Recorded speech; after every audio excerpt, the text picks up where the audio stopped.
तो आप अपनी तालीमी सफ़र के बारे में बताइए। जी, बिस्मिल्लाहिर्रहमानिर्रहीम।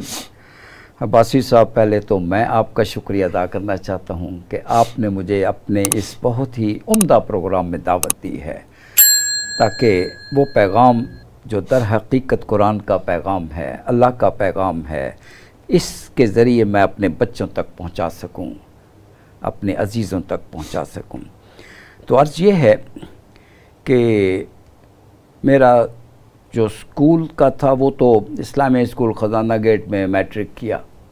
बड़े अच्छे असातिज़ा मुझे मिले। स्कूल में भी ऐसे असातिज़ा जो आज शायद ऐसे ना हों। अच्छा, कि बाकी सब 8 पीरियड पढ़ते हों, हम 10 पढ़ते थे। एक 0 पीरियड वो उस्ताद मोहसिन तशरीफ़ ले आते थे, और एक आखिरी पीरियड। वाह।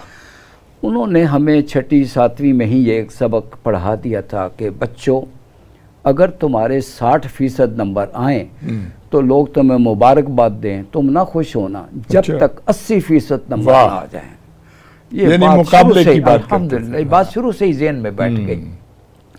मैं अल्लाह का कैसे शुक्र अदा करूं कि उसने बचपन से ही मुझे बड़े अजीम असातिज़ा अता फरमाए हैं।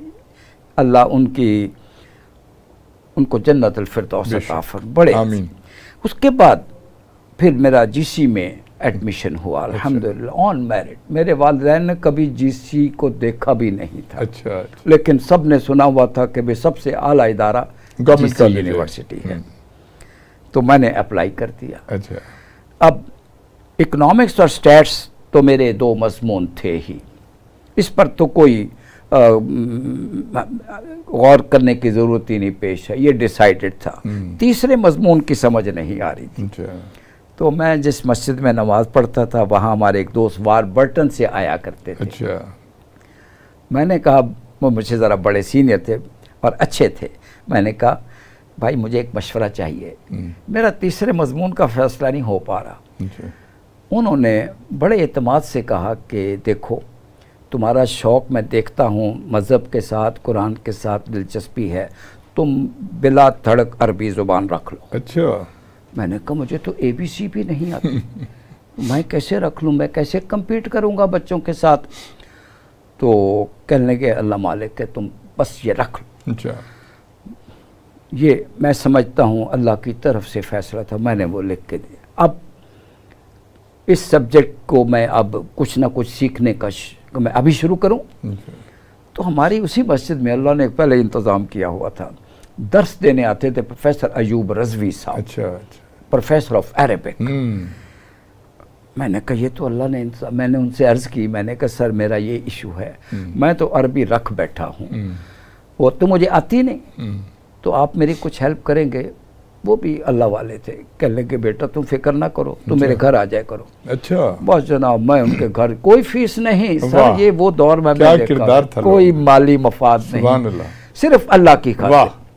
आप यकीन मानिए अब्बासी साहब, 2-3 महीनों की छुट्टियां थी, समर वेकेशन, मुझे उन्होंने 6ठी 7वीं 3 साल की अरबी पढ़ा दी। 3 महीनों में। सुभान अल्लाह, सुभान अल्लाह। मैं जब फर्स्ट ईयर में क्लास में गया तो उस्ताद मोहतरम ने सवाल किया, हाँ भाई सब ने अरबी ज़ुबान पढ़ी हुई है? सब ने कहा हाँ जी पढ़ी हुई है। मैंने कहा जी मैंने तो स्कूल में नहीं पढ़ी हुई।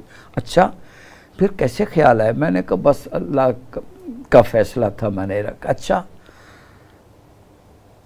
मैं कोशिश करूँगा इंशाअल्लाह बच्चों के साथ कम्पीट करने की। आप यकीन मानिए, जो पहला इम्तहान आया, जिसे आप दिसंबर टेस्ट हम कहा करते थे, तो अब्बासी साहब उसमें रिज़ल्ट में अरबिक में फर्स्ट पोजीशन। वाह अल्लाह अकबर। मुझे नज़र आ गया अल्लाह करीम की रहमत अब मेरे साथ। फिर अगले ही साल, ये पहले साल प्रोफेसर अब्दुल क़य्यूम साहब थे, बड़े अजीम उस्ताद। अगले साल डॉक्टर सूफ़ी ज़ियाउल हक साहब आ गए। अच्छा। उनको तो इश्क था कुरान के खातिर अरबिक पढ़ाने का। माशाअल्लाह।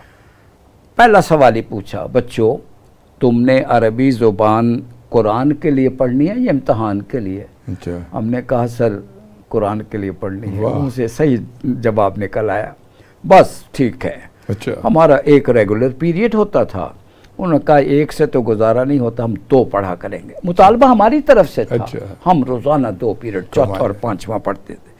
फिर शौक बढ़ता चला गया उधर भी, और ये दोनों तरफ से था, वन वे नहीं था। कोई छुट्टी का दिन आ जाए, सर कल क्या प्रोग्राम है, भाई तुम्हारा क्या ख्याल है, सर हम तो आना चाहते हैं, अच्छा मैं भी आ जाऊंगा। यूनिवर्सिटी इज क्लोज्ड और हम पहुंचे हुए ओवल में बैठे हुए हैं, फिर कोई वक्त की भी कोई कैद नहीं होती थी। घंटा पढ़े, 2 घंटे पढ़े। समर वेकेशन होती, सर अब तो छुट्टियां हो गई, अब क्या करें। वो बेटा तुम मेरे घर आ जाना, हम उनके घर चले जाते थे। देखिए कैसे अच्छे घर लोग थे। उनका भाटी दरवाजे में छोटा सा, इतना नहीं कि बच्चों को बिठा के पढ़ा सके, साथ ही मस्जिद ही वहां बैठ जाते। अच्छा। घंटों 8-9 बजे शुरू किया, जोहर तक कम पढ़ते थे। इस तरह उन्होंने 1 साल में जी सर मैं अर्ज करूं 1 साल में हमें वहां तक पहुंचा दिया जहां मास्टर्स के बच्चे पहुंचे हुए थे। अच्छा, फिर आप आए इकोनॉमिक्स की तरफ। मेरे हम 3 हमारी क्लास में 8-10 बच्चे थे जो ग्रेजुएशन में जब हम आए, हाफिज दरीस साहब, मुस्तनसिर मीर साहब, ये 3 नौजे, और हम अपने उसमें अल्लाह के फजल व करम से जब यूनिवर्सिटी का एग्ज़ाम हुआ तो फर्स्ट 3 पोजीशन हमारी क्लास में थी यूनिवर्सिटी में, पूरे पंजाब में। हाफिज दरीस साहब नंबर 1 थे, ये गुनाहगार दूसरे नंबर पे था, मुस्तनसिर मीर साहब तीसरे नंबर पे थे। फिर मैंने अपने उस्ताद मोहतरम से कहा, सर मेरा तो अब प्रोग्राम मास्टर्स करने का अरबी में है। अच्छा। तो उन्होंने मुझे पता क्या कहा कि बस कुरान समझने के लिए जितनी अरबी तुम्हें दरकार है वो तुमने पढ़ ली है। अच्छा। अब subject of the day, challenge of the day economics है, अब तुम इसमें मास्टर्स करो। ये उन्हीं का मशवरा जिन्होंने मुझे अरबिक पढ़ाई। अच्छा, ये कुरान और अरबी का फैज था जी कि आप इस्लामिक मईशत की तरफ। मैं यही अर्ज किया ना कि वहां अल्लाह का शुक्र हुआ, इकोनॉमिक्स उधर अरबी हो गई, इधर इकोनॉमिक्स में मास्टर्स। फारिग होने के बाद फिर जब इंटरव्यू हुआ लेक्चरशिप के लिए, अल्लाह अकबर, वो एक अलग कहानी है। अच्छा। मेरी जीसी में अपॉइंटमेंट हुई तो पहले मेरे उस्ताद मोहतरम कहने लगे कि भाई अब हमारे पास ये सब्जेक्ट कंपलसरी हो गया इस्लामिक इकनॉमिक्स के नाम से, we don't have any teacher, तो तुम्हारा शौक़ है दोनों में, तो अब ये क्लास तुम्हारी है।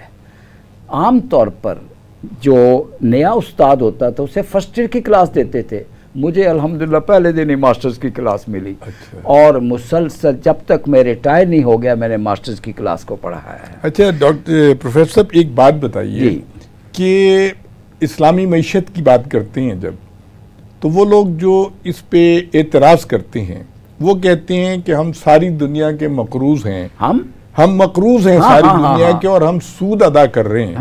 अब लोग कहते हैं जी सूद से पाक मईशत होनी चाहिए, तो हमारा तो रुआ जो है वो सूद में, तो हम कैसे सूद से पाक यहाँ मईशत। अल्लाह आपको खुश रखे। तो मैं पहली बात तो ये अर्ज करूंगा, इसका मुख्तसर तो मैं कुछ अर्ज कर देता हूँ, लेकिन इसके लिए आपको एक अलग सेटिंग रखनी चाहिए। ठीक बात है, आज मुख्तसर में अर्ज कर देता हूँ।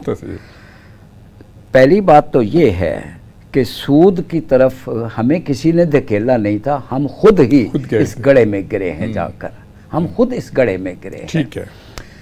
और इसके नुकसानात क्या है, मैं आज ही अपनी क्लास को बता रहा था। अच्छा। मुआशी नुकसानात, मैं दीनी नुकसानात की बात नहीं कर रहा।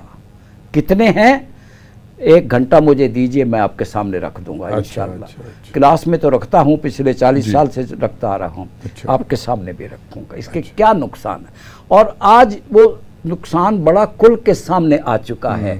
आपकी जो लेटेस्ट रिपोर्ट है स्टेट बैंक ऑफ पाकिस्तान की कि 67,000 बिलियन रुपीस का पाकिस्तान मकरूज है।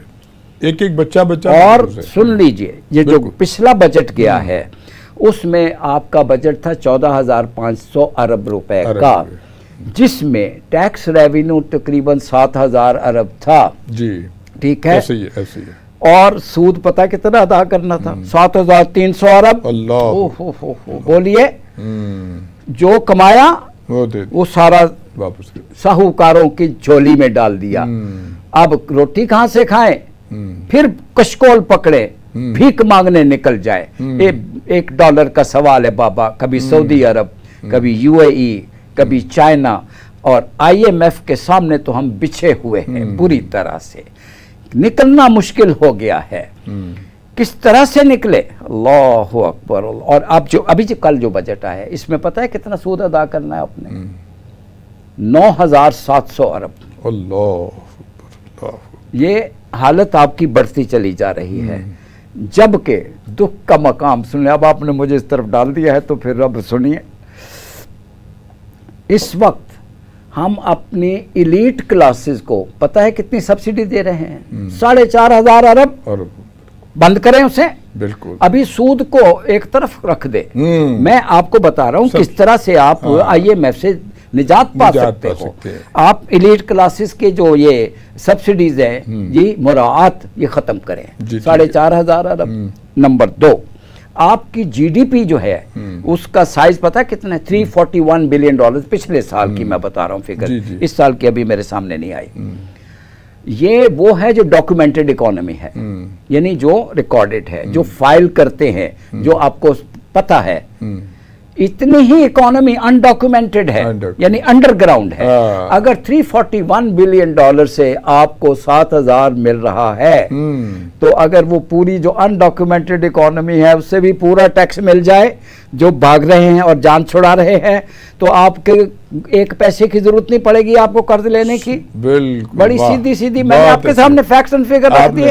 अब हम प्रोफेसर साहब से पूछेंगे कि ये बड़ा मुकद्दस महीना है, हज का महीना है और कुर्बानी का महीना है, तो आपसे गुजारिश है कि ये हज के जो है मनासिक हज हैं, सारा ये क्या फलसफा क्या है इसके पीछे? अब्बासी साहब, मुझे कुर्बानी का भी जिक्र करना है मुख्तसर, वो बात जी पहले हज का भी होगा, इन दोनों का, ठीक है? मुझे तरतीब से मैं चलूंगा जी। बिल्कुल। इन दोनों कुर्बानी और हज दोनों इबादत के पीछे जो मरकजी किरदार है, मैं उसका जिक्र ना करूं तो जुल्म होगा। सैयदना इब्राहीम अलैहिस्सलाम, अल्लाहु अकबर, बहुत मुख्तसर अंदाज में हज़रत इब्राहीम अलैहिस्सलाम से अल्लाह ने कहा, इज़ क़ाल लहू रब्बुहु अस्लिम, ए मेरे दोस्त इब्राहीम अपने आप को मेरे हवाले कर दो, submit and surrender before my will.